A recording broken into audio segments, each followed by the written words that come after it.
This is going to sound really trite. Self-care. Mm. And by that, I mean check in with yourself. Are you sleeping enough? When's the last time you saw your friends? Had a conversation about something other than your business? I think that's a really great habit to get into and one that I am still learning. So I'm not talking about getting a massage or a manicure, but how are you going? Don't crack those teeth. I've been there. It hurts. G'day and welcome to the Grow a Small Business Podcast. I'm your host, Troy Trewin. Each week, we speak with an owner who has grown a business with 5 to 30 team members to something bigger. Diving into their numbers and unearthing the pain they've experienced, we explore what they did to overcome each barrier and what they would do differently from day one. Let's get into it.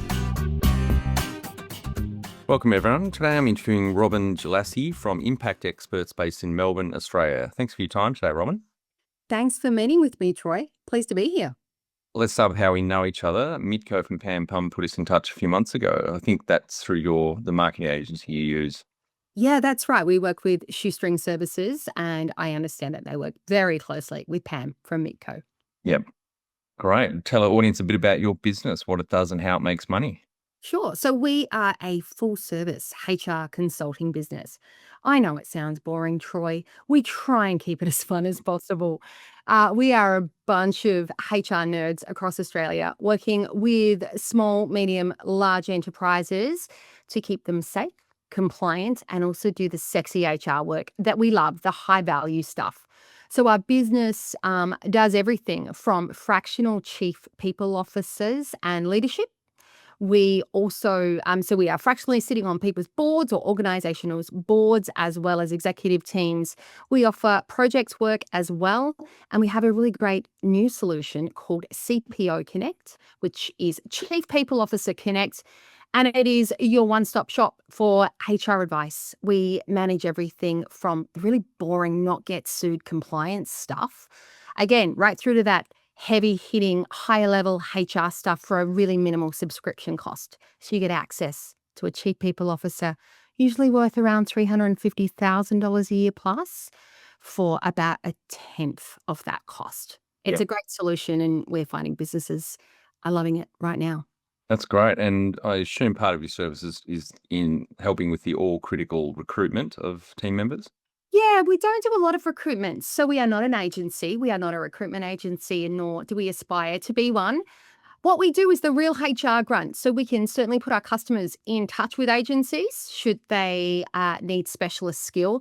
But we do act on behalf of businesses as their internal HR might. So that would mean screening candidates and taking them through interview. But certainly we are not a recruitment agency that charges a fee. We act as your internal HR resource. Yeah, but especially for small businesses, because they're so shit at recruitment, I believe. Yeah, they are.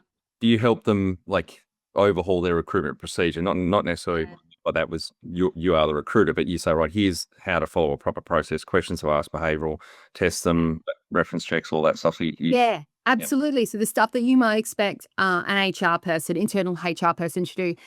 I find that there's a lot of mistakes made with the halo effect. We tend to want to hire in our own image.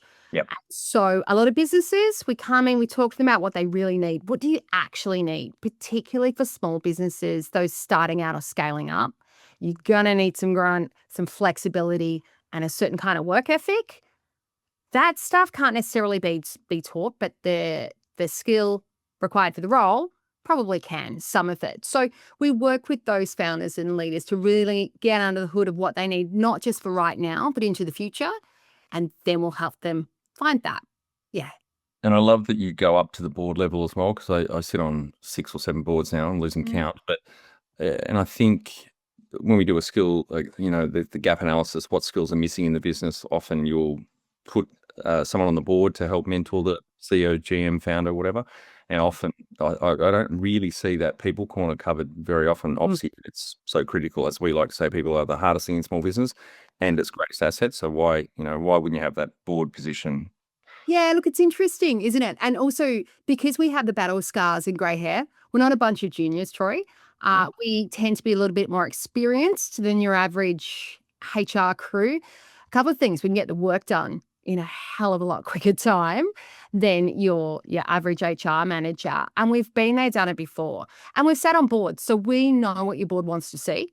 Right? It's governance, compliance 101. It's the not get sued stuff because they hold liability at that board level. So having experience there is really important for us as well. And when I think about females and the people lens in boards, I'm reminded of one of the boards I sit on, actually myself. I'm a non-executive director for a business called HitFit here in Melbourne, which is a boxing gym. A wonderful organisation led by Darcy Ellis. His father was 5-time world champ, Lester Ellis. And when interviewing for that position, that NED role, I asked the guys, why me? And they said, oh, well, look, we're not just looking for a woman, but we think people and culture is really important, which I loved because I understood that it's people that make their business. But then I said to them, this one's really interesting. Hey guys, I'm a mom. How many mums do you have on your board? And they looked at me and I said, because it ain't the dads discussing and deciding whether or not the kids strap on a pair of boxing gloves. Yep. And go to your gym. Right. That's it. You need me. You need a people and culture lens and you need a mum. Worked a treat. And I've been on the board ever since. They're a bunch of great guys. That's great. And for the audience, Ned is a non-executive director, of which I am on a couple of boards. Yes. Means you don't work in the business. Mm. How did you start out? How did I start Impact? Well, I left the best job I ever had, and that was as Chief People Officer for a cracking business called Vinomofo. I'm sure many of your listeners will know them well. Great e-com business selling wine and now whiskey.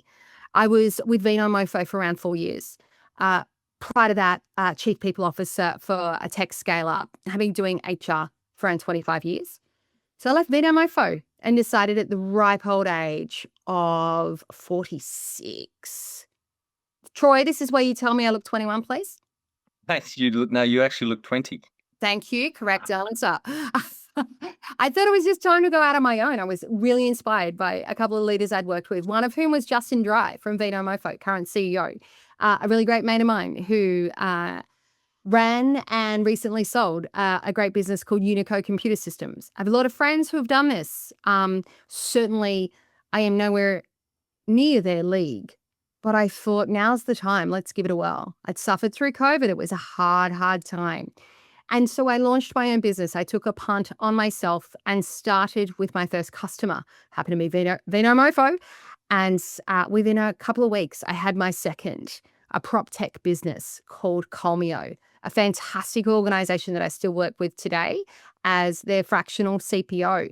And so I started out just hustling. Really, I hit the streets and I was selling my time to businesses who might need that senior level expertise, but didn't need it full time. That was me. And what year did you start the business? I started, my goodness, what are we, 2025 now? So I would have started 2022. Great. Yeah. And do you have some key numbers you can share to illustrate the growth of the business over those 3 years? Yeah, the key numbers are pretty simple. I started with nothing. I bootstrapped this baby myself. Started with just myself on the ground as a fractional chief people officer, delivering services to businesses across Melbourne. So I started at zero and bootstrapped it, entirely my own investment. And I can tell you now that, well, we've been profitable from day one because there wasn't much to lose and I was paying my own salary. Now I'm also paying 7 other salaries. But I can tell you that we are not only cash flow positive, but doing very well. I'll just leave it at that. Mm-hmm. When was the moment you felt like you had succeeded?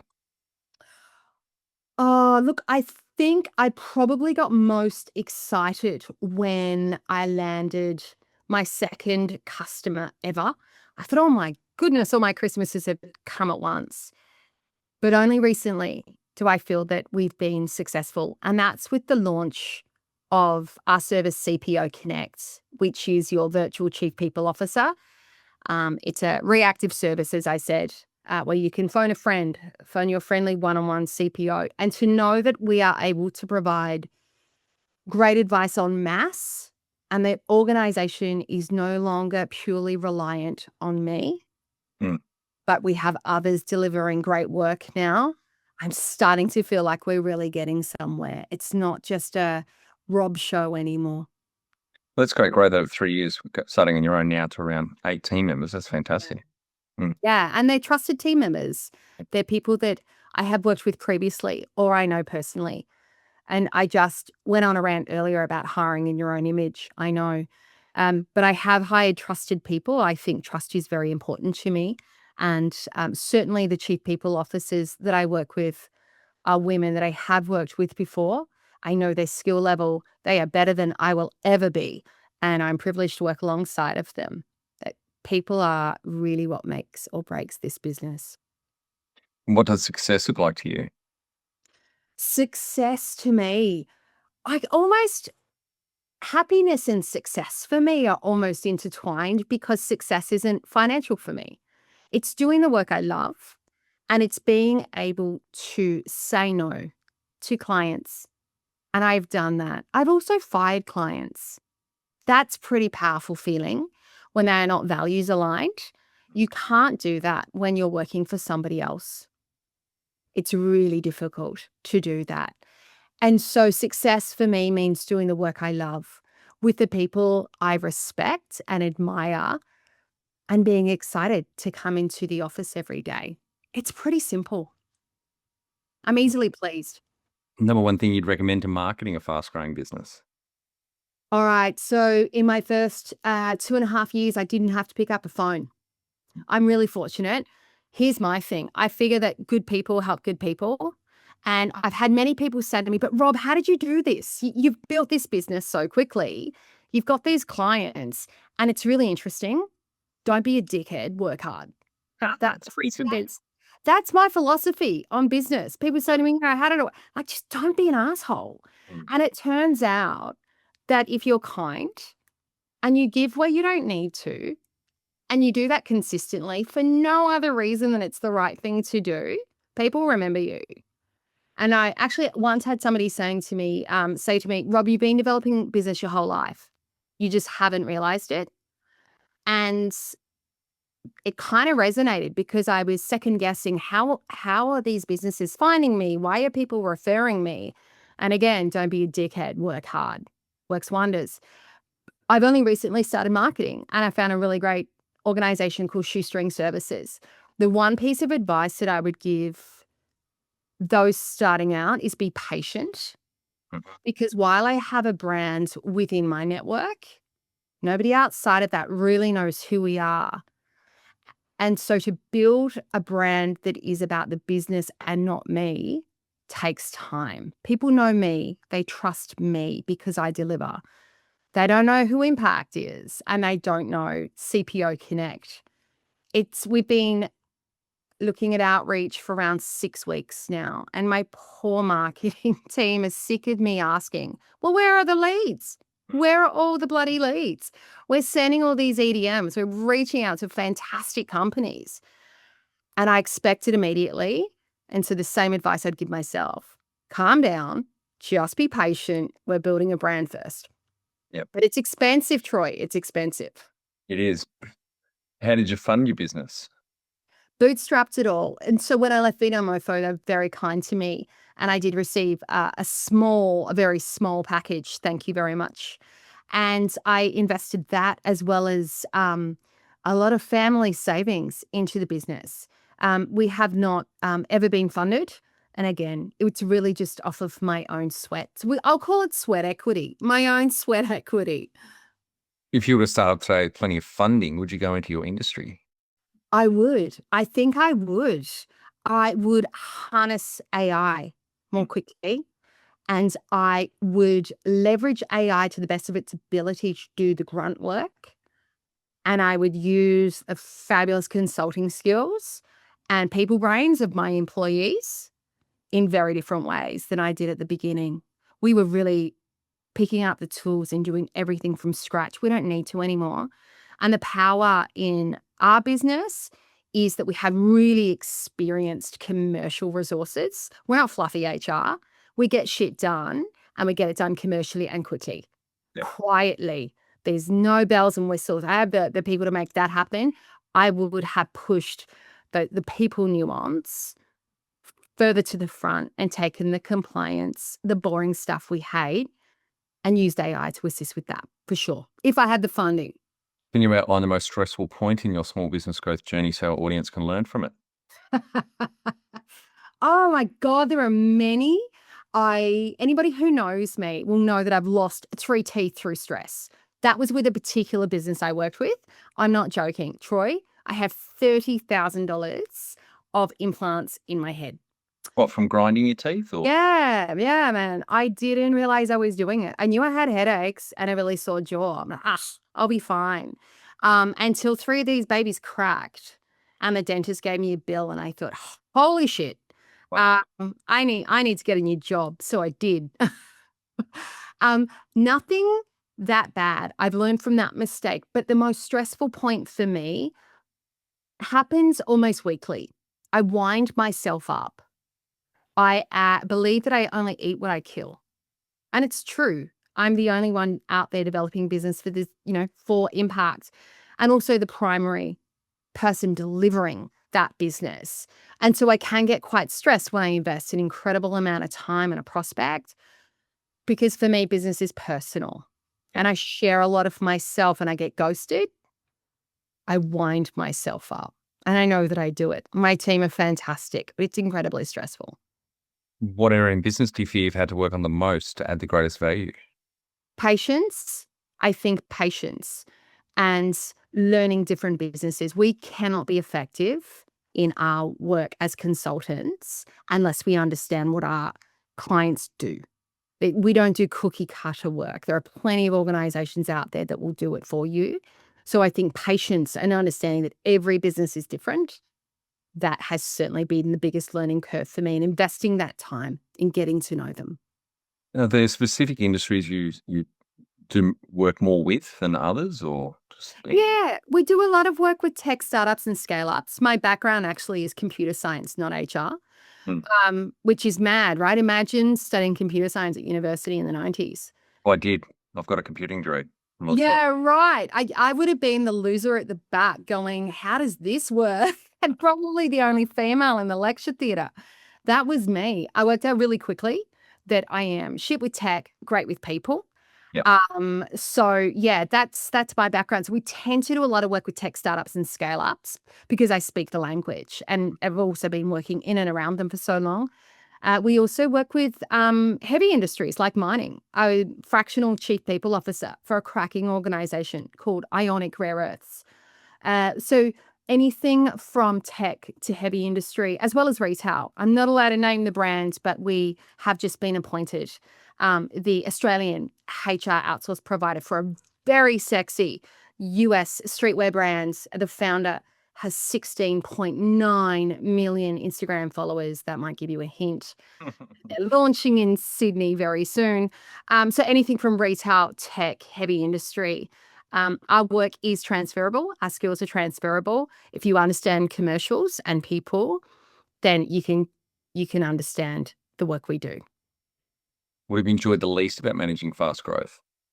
The headaches, the long hours. I say that I've enjoyed that the least.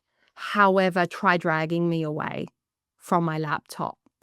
I think probably the one thing I have least enjoyed is missing time with my family. I have 2 wonderful young boys who are very proud of their mum. However, I don't get to every football match. We call it football, soccer Yep. in our family. So I sponsor their team. I would love to be there every time, but there are occasions when mum just can't. The business needs me. However, I try to make up for it as much as possible.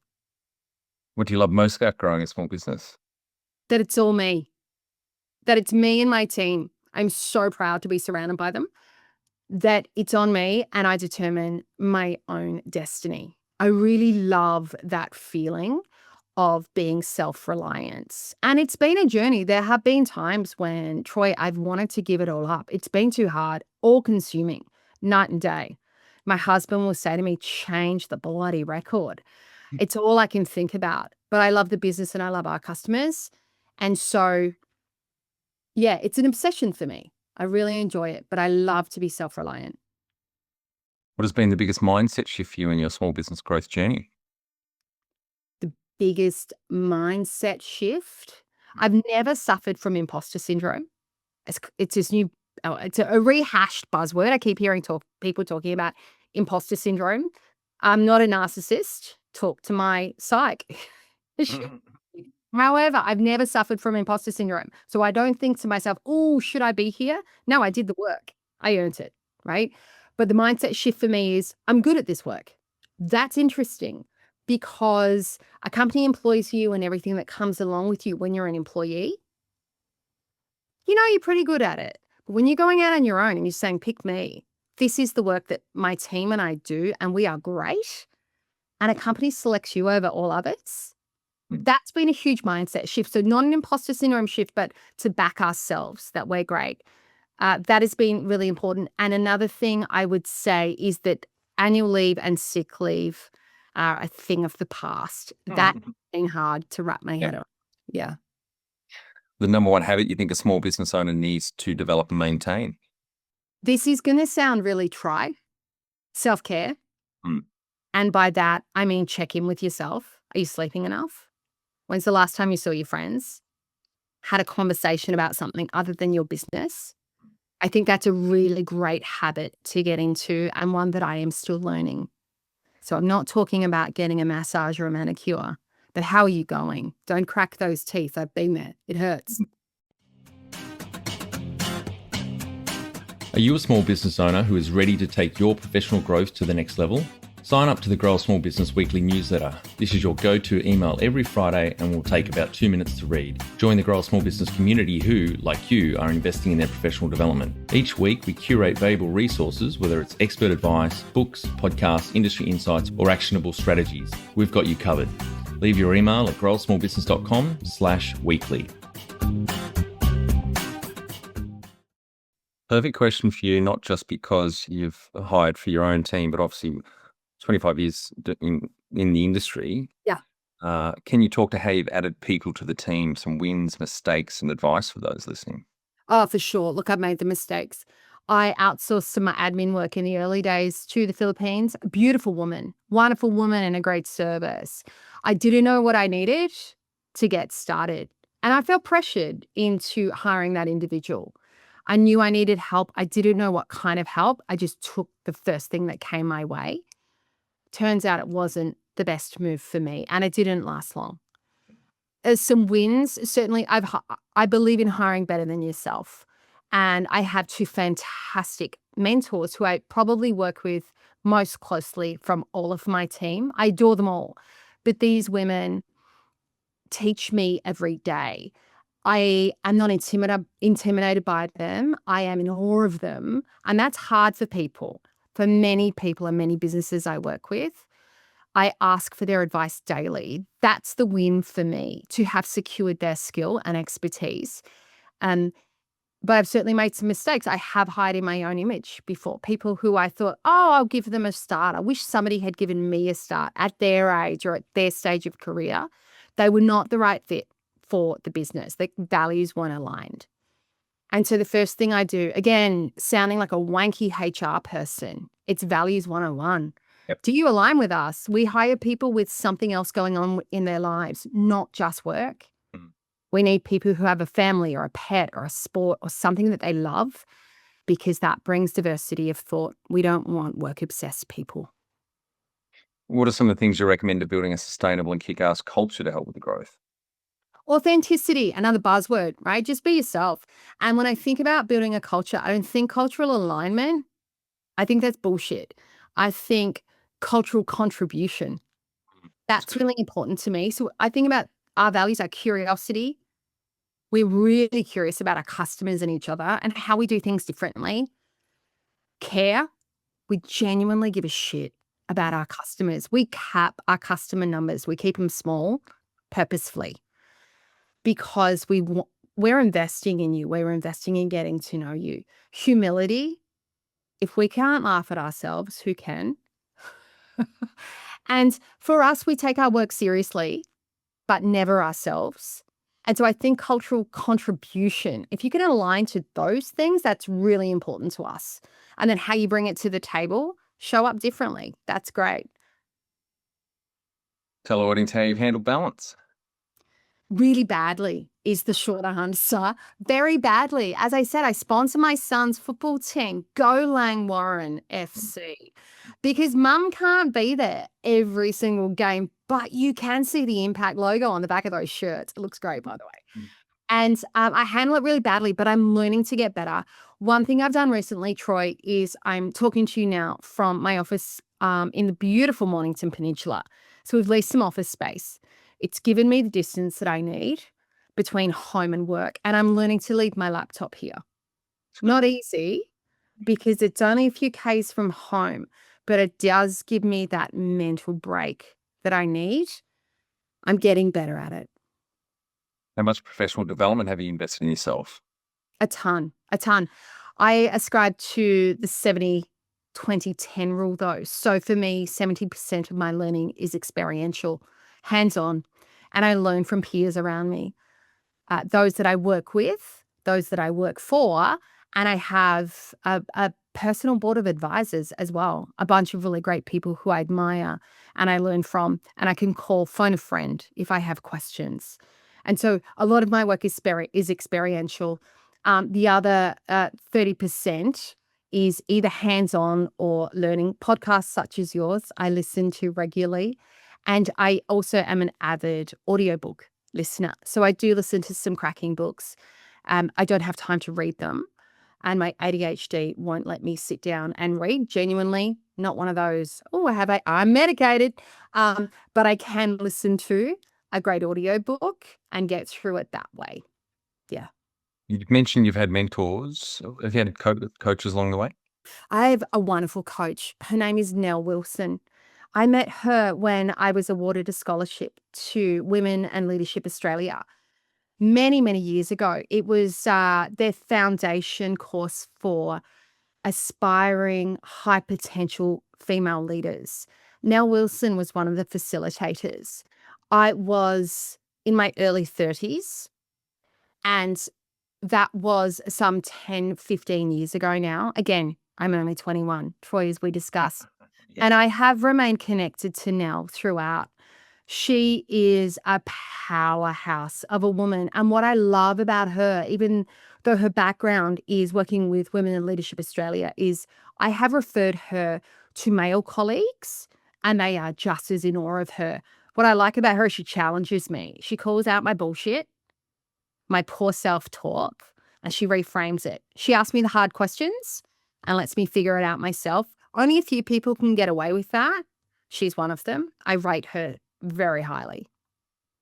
You mentioned you've got a board of advisors. Do they meet formally on a regular basis or informal? No, look, they don't, but I have a bunch of people that I know really well and look up to. So I think about an old boss of mine who is now like a family member, John Rowland from Unico, ex-CEO and founder at Unico.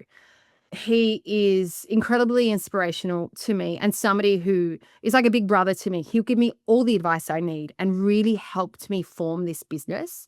He's incredibly generous with his time. Another friend I met back then was a COO, Cameron Schmidt. He now lives in Europe. And I call him regularly on a Sunday night. We are well known to jump on FaceTime and he guides me and provides me advice. Even my husband, he works for Salesforce. He's a kick-ass sales director. And I get frustrated by the business development because sometimes I have to do it. And I hate it, but he guides me through it. I have trusted people that I rely on who know me well, understand my nuances and, dare I say, tantrums, and can help me where I need to be helped and put me straight. All right, Rob, we're on to our final 5 questions. What do you think is the hardest thing in growing a small business? The hardest thing in growing a small business, there are many, but I would say time. Time for me is the hardest, finding enough time to get everything done. Favorite business book which has helped you the most? Favorite business book? Who ate my cheese? Who moved my cheese? Sorry, who moved my cheese? It's an oldie but a goodie. I love it and I still refer to it today. Yeah, I read that one decades ago. Yeah, still relevant though, right? Did he write The 1 Minute Manager? No, I don't think he did. It's not Blanchard, is it? It's someone else. Now you got me thinking. I have to look it up. Yeah, let's do it. I've read the Kenneth? Permanent Manager as well. I mean, that's a Yeah, short that's well. Kenneth Blanchard. Who moved my cheese? Yeah, Who Moved My Cheese? Oh yeah, Is it's it? no, it's Spencer Johnson. that's it. There you go. But yeah, I've Yep. done, because my maiden name's Blanche, so I remember Blanche. Right. Yeah. Yeah. Any great podcast online learning tools you use for your own professional development? Well, obviously, I listen here, but also I listen to Amantha Imber's podcast, How We Work. She's incredible. She's an organizational psychologist, CEO of Inventium, and I listen to her religiously. She talks a lot about productivity. That's her specialization, and how to get the most out of your day and your team, but building habits while doing so. She's great. I love Amantha. One tool you'd recommend to help grow a small business? Microsoft to-do list. Didn't expect that, did you? No, I did not. Oh, you did not expect that. It has changed my life. We use a lot of sexy tools. We have HubSpot and Headcall and all kinds of fun things. But for me, Microsoft to-do list, I tick those babies off. All of those little tasks every day. Have a wonderful ops manager here who will fill up my day for me and will make sure that I tick them off. All the little rats and mice things that I tend to avoid. I want to focus on the big picture. Microsoft to-do list. Yeah, it's changed my life. Finally, my favorite question. What would you tell yourself on day one of starting out 3 years ago? Patience. Just be patient, Rob, for God's sake. Who do you think you are? It's not going to happen all at once. Take a breath and enjoy it. Thanks so much for your time today, Rob. Really enjoyed our chat. Congratulations on the growth. After 25 years in HR, then jumped from Chief People Officer, Vinomofo, an awesome company, to your own HR services and fractional HR business up to the board level. You're profitable, cash positive, started in 2022 on your own, and now a team of 8. So well done to you and the team on the growth. Thanks, Troy. That's it. Thanks for listening. Please leave a review in iTunes or whatever platform you listen to us on. It means more small business owners will find our cast and help people with their business growth journey.